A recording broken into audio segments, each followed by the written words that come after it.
मुंसिफ जोहार देख रहे हैं आप। अपने मेजबान रहीम अहमद खान के साथ नजर डालेंगे रियासत झारखंड की तमाम बड़ी खबरों पर। आगाज करेंगे हेडलाइंस के साथ। झारखंड कैबिनेट मीटिंग में कई अहम फैसलों को मिली मंजूरी। जाति सर्वे समेत कुल 33 प्रस्ताव हुए पास।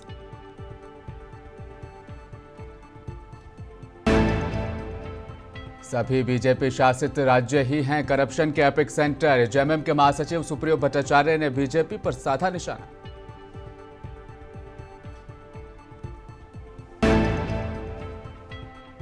पूर्व विधायक सरफराज अहमद के घर पहुंचे विधानसभा अध्यक्ष रविंद्र नाथ महतो। उन्होंने कहा, सरफराज एक अच्छे इंसान, हमारा करीबी लगाव है इनसे। और कौमियो विधानसभा इलाके के झुमरा में 12वीं तक स्कूल नहीं, नाराज ग्रामीणों और छात्रों ने किया प्रदर्शन।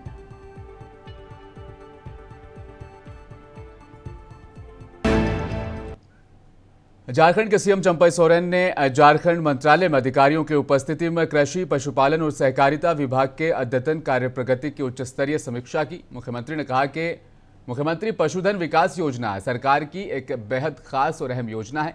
ऐसे में ये योजना इस तरह से क्रियान्वित हो कि किसानों को सुलभता के साथ पशुधन मिल सके। इसके लिए जरूरी है कि पशु के साथ शेड और अन्य जरूरी सुविधाएं भी उपलब्ध कराई जाए। इसके लिए कृषि विभाग के अंतर्गत आने वाले सभी निदेशालय समन्वय बनाकर काम करें।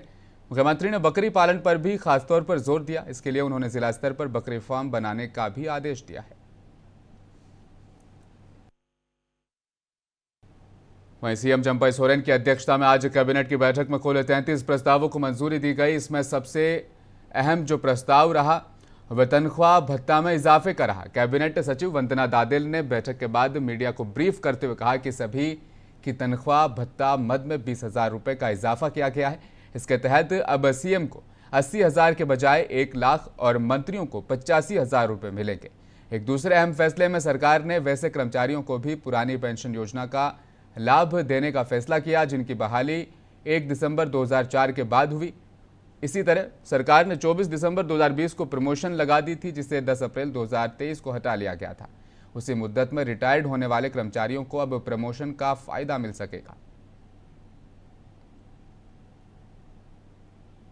आपका बहाली का प्रक्रिया हमारा शुरू हो जाएगा बड़ा तेजी से। और वो जो भी आप बोलते हैं वो सब तो भी हम लोग इस साल और ये 2-3 महीना सितंबर तक में बहुत ज़्यादा हम लोग नियुक्ति हम लोग देने जा रहे हैं। मुख्यमंत्री शिवराज सिंह चौहान और हेमंत बिश्व शर्मा 2 हैवीवेट चेहरा को झारखंड में लगाया गया है मुकाबले के लिए। देखिए, आप लोग साथ भेंट किया होगा, हमको तो कभी कितना हैवी है किरण जो सो हमको पता नहीं है। वो उनका दल की बात है, वो दल ही चुनाव के बाद उसका भयभीत है ना। इसीलिए वो एबीसी हाई तोबा कर रहा है। लेकिन हमारा महागठबंधन बड़ा मजबूत है, जितना है कुछ करे ये हम लोग बहुत मजबूत के सका आगे भी हम लोग रहेंगे। चुनावी शंखनाद आप लोग भी कर देंगे सर जल्दी क्या? वहीं सीएम चंपई सोरेन से आज झारखंड मंत्रालय में राज्य के दर्जा प्राप्त मंत्री सह राज्य पिछड़ा वर्ग आयोग के अध्यक्ष योगेंद्र प्रसाद महतो और विधायक प्रदीप यादव ने मुलाकात की। इस मौके पर संयुक्त रूप से इन्होंने झारखंड सरकार द्वारा 19 जून 2024 को आयोजित हुए मंत्रिपरिषद की बैठक में राज्य के भीतर जाति आधारित जनगणना कराए जाने के प्रस्ताव पर मंजूरी दिए जाने के फैसले को लेकर सीएम को बधाई दी, साथ ही उनका आभार व्यक्त किया।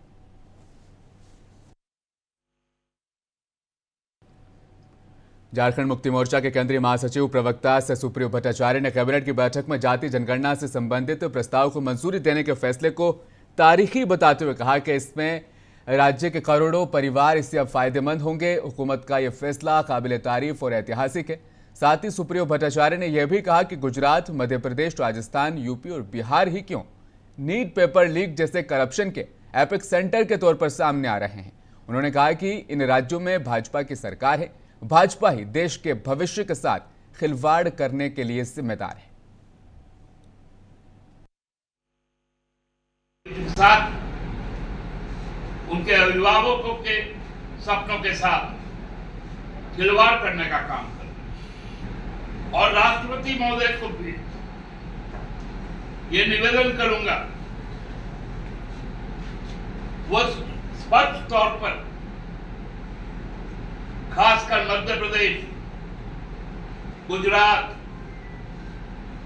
राजस्थान, बिहार और उत्तर प्रदेश, इन राज्यों पर भी अपनी निगाहें खोल कर रखें कि आखिर क्यों इस तरह का भ्रष्टाचार का एपिक सेंटर यही सब स्टेट होते हैं। ये बहुत बड़ा प्रश्न था। यदि और कोई प्रश्न आपके मन में है तो आमंत्रित। और झारखंड कैबिनेट द्वारा जातिगत जनगणना के प्रस्ताव को मंजूरी मिलने के बाद हर कोई इस फैसले की तारीफ कर रहा है। वहीं विधायक दल के उपनेता प्रदीप यादव ने कांग्रेस भवन में आयोजित प्रेस कॉन्फ्रेंस के दौरान कहा, पारित होने पर इस प्रस्ताव के पारित किए जाने पर सीएम चंपा सोरेन और कैबिनेट के सभी सदस्यों सहित कांग्रेस और गठबंधन में शामिल सभी दलों का मैं शुक्रिया अदा करता हूं। उन्होंने अखिल भारतीय कांग्रेस के पूर्व अध्यक्ष राहुल गांधी का भी शुक्रिया अदा किया कि राहुल गांधी ने इस मुद्दे पर सड़क से लेकर सदन तक संघर्ष किया और आज हम इस मुकाम पर पहुंचे हैं। कि कई बार झारखंड प्रदेश कांग्रेस कमेटी के प्रभारी आदरणीय गुलाम अहमद मीर साहब और हमारे प्रदेश अध्यक्ष राजेश ठाकुर जी, अभी भी उनका पिछला जो दौरा हुआ प्रभारी महोदय का, और तो उसमें दोनों जाकर के माननीय मुख्यमंत्री से मिलकर के उन्होंने अनुरोध किया और इस तरह का ऐतिहासिक जो निर्णय लिया गया है, सरकार की दृढ़ता और निर्णय लेने की क्षमता को प्रदर्शित किया गया है।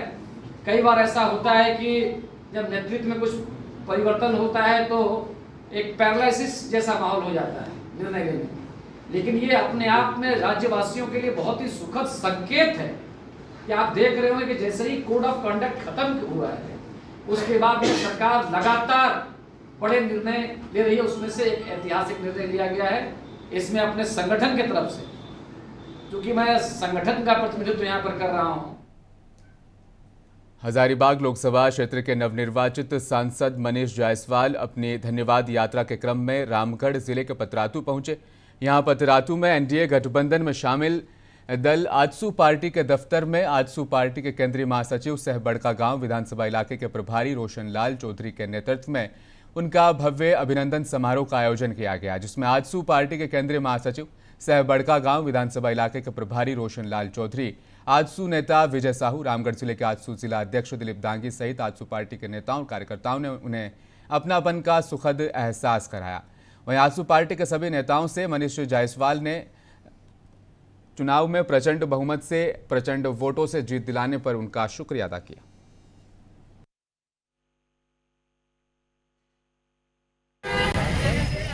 इस तारीख के चुनाव में आपने मुझे अपना सांसद चुना, भारतीय जनता पार्टी को इस प्रचंड बहुमत से विजय दिलाई और माननीय प्रधानमंत्री आदरणीय नरेंद्र मोदी जी का तीसरी बार प्रधानमंत्री का बनने का रास्ता जो है प्रशस्त किया।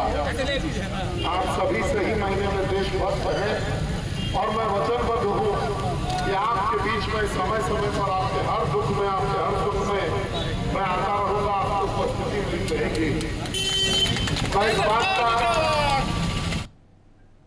हजारीबाग में मीडिया सेल सदस्य और नगर संयोजक मंडली सदस्य सरफराज अहमद के घर पहुंचे विधानसभा अध्यक्ष रविंद्रनाथ महतो ने उनके स्वागत में झारखंड मुक्ति मोर्चा के कई कार्यकर्ता और उनके परिवार के लोगों ने विधानसभा अध्यक्ष को बुके देकर उनका जोरदार स्वागत किया। मीडिया से रूबरू होते हुए विधानसभा अध्यक्ष रविंद्रनाथ महतो ने बेबाकी से कई सवालों का जवाब दिया। उन्होंने मीडिया के ही सूचना पर उन्होंने अधिकारियों को फोन किया और तुरंत कार्रवाई करने के आदेश भी दिए। इस अवसर पर सरफराज अहमद ने बताया कि कार्यकर्ता कम पारिवारिक रिश्ता ज़्यादा है उनसे, इसलिए विधानसभा अध्यक्ष रविंद्रनाथ महतो हमारे घर पर पधारे हैं। सबसे बड़ी बात मेरे लिए और क्या हो सकती है। वहीं विधानसभा अध्यक्ष महतो ने बताया कि सरफराज अहमद एक अच्छे इंसान है, हमारा इनके साथ करीबी लगाव है। तो जो कहने वाला वो तो कहेगा ही, उससे कोई फर्क नहीं पड़ता है। ये चुनाव, ये जो सरकार जो निर्णय ले रही है, ये निर्णय पहले का ही था, लेकिन बीच में आचार संहिता हो जाने के चलते इसको ससमय उस समय हम लोग इसको ला नहीं पाए थे। अब आचार संहिता समाप्त हो गया, इन तमाम योजनाओं को धरातल में लाने का हम लोग प्रयास करेंगे और हमको लगता है कि यहाँ के जनताओं का इसका अपेक्षित लाभ मिलेगा। झारखंड अभी जितने भी क्षेत्र में शहर में वार्ड का पूरा गठन किया जा रहा है, हर वार्ड में है हर वार्ड का अध्यक्ष, सचिव और जितने भी मेंबर लोग को जोड़ा जा रहा है। अभी हमको लगता है कि काफ़ी मेंबर लोग को जोड़ दिया गया है और पिछले अपेक्षा आप देखिएगा लोकसभा में भी हम लोग इस बार मेहनत किए हैं और वोट भी अधिक लाए हैं। इस बार हम लोग जोर से लगे हुए हैं, ताकत से लगे हुए हैं। इस बार हम लोग सरकार झारखंड मुक्ति मोर्चा गठबंधन का सरकार है, सो फिर से। रांची के होटल रेडिसन ब्लू में एनर्जी ट्रांजिशन में झारखंड के क्रिटिकल मिनरल्स की भूमिका पर कांग्रेस से रिपोर्ट रिलीज कार्यक्रम का आयोजन किया गया। कॉन्फ्रेंस में जारी रिपोर्ट में डीकार्बोनाइजेशन और क्लीन एनर्जी ट्रांजिशन को गति देने के लिए झारखंड के क्रिटिकल मिनरल्स के महत्व पर प्रकाश डाला गया। बताया गया कि ये रिपोर्ट देश में किसी राज्य में क्रिटिकल मिनरल्स की संभावना पर केंद्रित बेहद महत्वपूर्ण रिसर्च में से एक है। काफ़ी समय से इस पे वार्निंग दी जा रही है, लेकिन पब्लिक के कंडक्ट में भी कोई बहुत ज़्यादा सुधार हुआ हो या उसमें जो भी, या तो उतना लोगों को अवेयर नहीं किया जा सका है, क्योंकि दिनों पे दिन आप देखिएगा कि पीसीसी की संख्या बढ़ती जा रही है। तो जो पानी का सीपेज होता था वो होना बंद हो गया। अब आप रोज़ आप ही लोग रिपोर्ट लिखते हो कि रांची के फ्ला पॉकेट में अब 500 मीटर पे भी पानी नहीं आ रहा है, जो पहले। झारखंड प्रदेश युवा कांग्रेस कमेटी के द्वारा प्रदेश अध्यक्ष अभिजीत राज के नेतृत्व में आज नीट परीक्षा परिणाम में हुए भ्रष्टाचार और देश के होनहार छात्रों के भविष्य के साथ खिलवाड़ के खिलाफ राजभवन के समक्ष एक दिवसीय धरना दिया गया। इस धरना प्रोग्राम में प्रदेश, जिला और विधानसभा के सभी अधिकारी कार्यकर्ता मौजूद रहे। धरना युवा कांग्रेस नेताओं ने केंद्र की युवा विरोधी सरकार के खिलाफ उलगुलान की घोषणा की। धरने पर बैठे कांग्रेसियों ने क्या कुछ कहा, सुनते हैं। पर एक्मो मशीन चलाने के लिए वैसे योग्य डॉक्टर्स नहीं थे। तो आप क्या चाहते हैं कि आज धांधली हो जाए, और धांधली सिद्ध हो चुकी है, चाहे बिहार हो चाहे गुजरात हो, वहाँ षड्यंत्रकारी भी पकड़े गए, जिन्होंने लीक करवाया वो भी पकड़े गए, और जिन्होंने जो से लाभ जिनको मिला है वो भी पकड़े गए, और सबने एक बालिया बयान दिया है कि हाँ हम इसमें शामिल थे।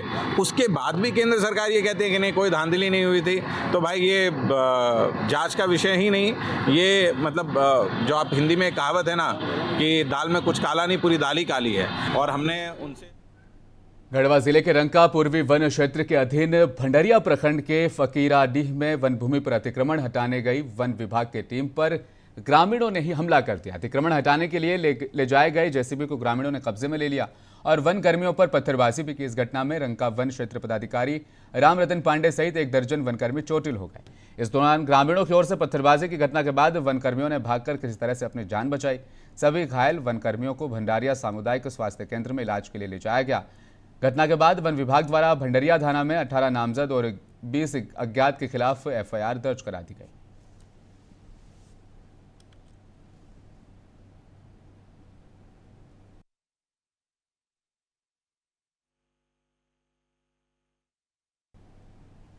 सीसीएल बीएंडके क्षेत्र स्थित विनोद बिहारी महतो करगली स्टेडियम में स्क्रैप मटेरियल से तैयार 6 वर्ल्ड टावर लाइट का उद्घाटन बीएंडके जीएम के रामाकृष्णा ने विधिवत पूजा पाठ और स्विच ऑन कर किया। कहा कि खिलाड़ी अब रात के समय भी अभ्यास कर सकेंगे। ये टावर लाइट 45 फीट की लगाई गई है। करगली स्टेडियम में टावर लाइट नहीं होने के चलते खिलाड़ी और सैर करने वाले लोगों को काफ़ी परेशानियों का सामना करना पड़ रहा था। अब ये मांग उनकी पूरी हो चुकी है।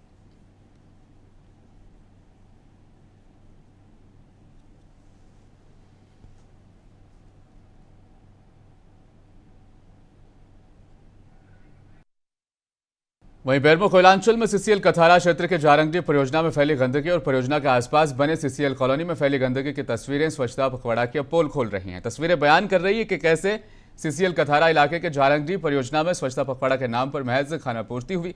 अब बुद्धिजीवियों को ये चिंता सता रही है कि आखिर ये खानापूर्ति क्यों हुई। ये पूरी तरह मजदूरों और जो सरकार है प्रबंधन को धोखा देना है। सच्चाई ये है कि स्वच्छता पखवाड़ा मना के लोग अपना खाना पूर्ति करते हैं और उसके पीछे का जो कंट्रैक्टर है, ठेकेदार है, प्रबंधन है का जो मिली भगत है वो चल रहा है।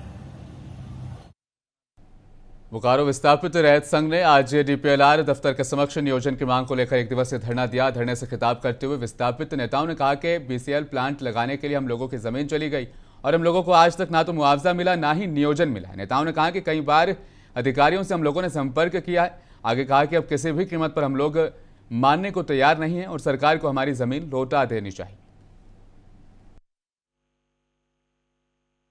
हम लोग डीपीएलआर कार्यालय एवं विशेष भूअर्जन के मनमानी के खिलाफ एक दिवसीय सांकेतिक धरना इस कार्यालय के समीप दे रहे हैं। हम लोगों को करीब 14-15 विस्थापितों को अरुण कुमार महतो पिता दसई महतो जो जैना के निवासी हैं उसके कहने पर नोटिस निर्गत कर मानसिक रूप से प्रताड़ित किया गया। और वहीं बोकारो के प्रखंड दफ्तर में अंचल स्तरीय विशेष शिविर का आयोजन किया गया, जिसमें आज से 29 जून तक आपसी बंटवारे का आयोजन किया जाना है। इस कैंप में दाखिल खारिज किसी भी एक प्रकार के दस्तावेज प्रस्तुत करने पर दाखिल खारिज कर दिया जाएगा। दस्तावेज में निबंधित बंटवारे का दस्तावेज, न्यायालय द्वारा पार्टीशन सूट पारित दस्तावेज या संबंधी ग्राम प्रधान द्वारा बंटवारे का दस्तावेज दिखाने के बाद रजिस्ट्रार आदातन पर प्राप्त रसीद देकर ऑनलाइन कर संबंधित को दाखिल खारिज कर दिया जाएगा, जिससे राजस्व की प्राप्ति होगी। निर्देशानुसार उपायुक्त महोदया के आदेशानुसार सभी अंचल कार्यालय में 20/6/24 से 29/6/24 तक आपसी बंटवारा के आधार पर दाखिल खारिज हेतु लगाया जा रहा है।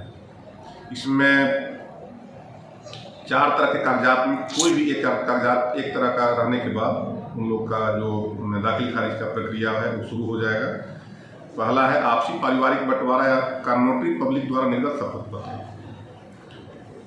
दूसरा है माननीय न्यायालय द्वारा पार्टीशन सूट में पारित आदेश की प्रति।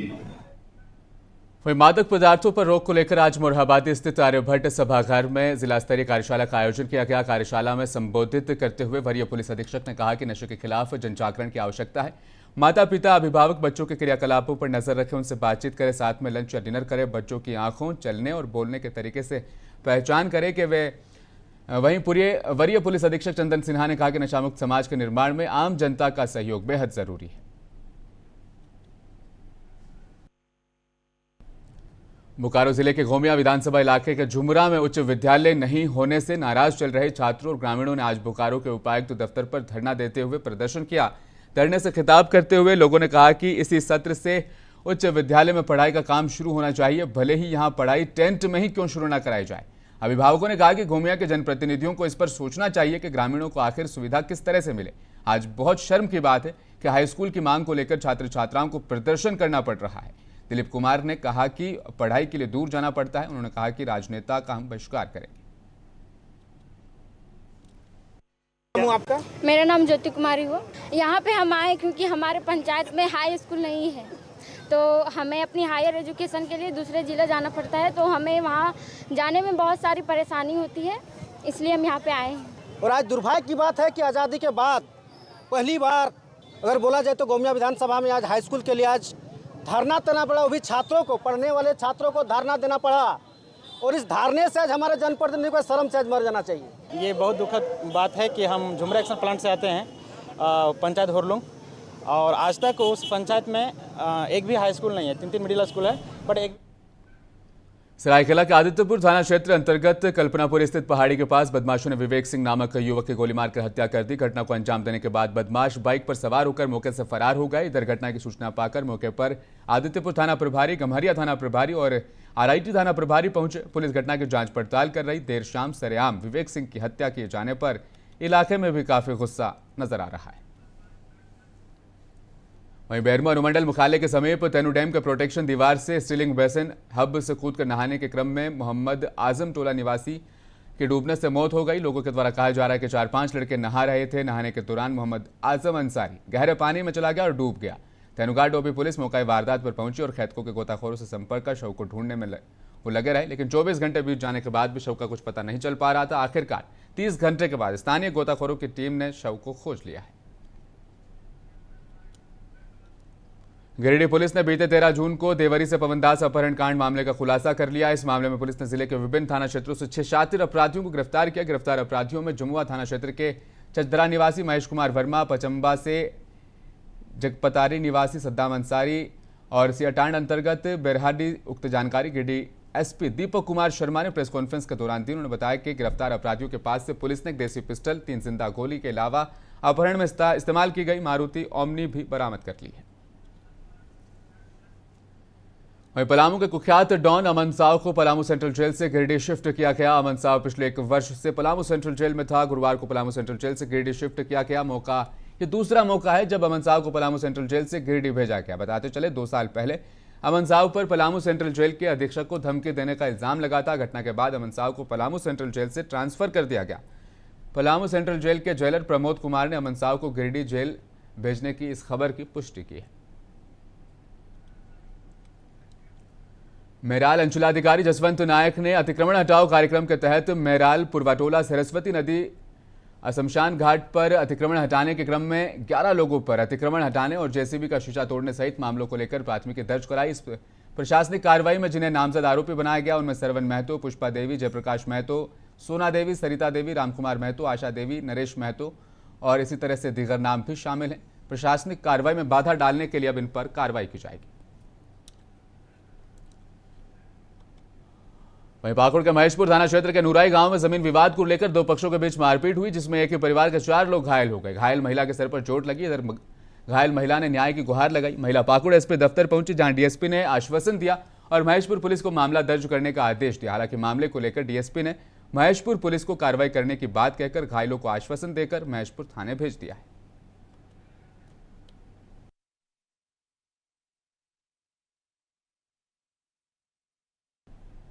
मुंसिफ जोहार में आज फिलहाल बस इतना ही। मजीद खबरों के लिए आप बने रहिए हमारे साथ और देखते रहें मुंसिफ टीवी न्यूज़।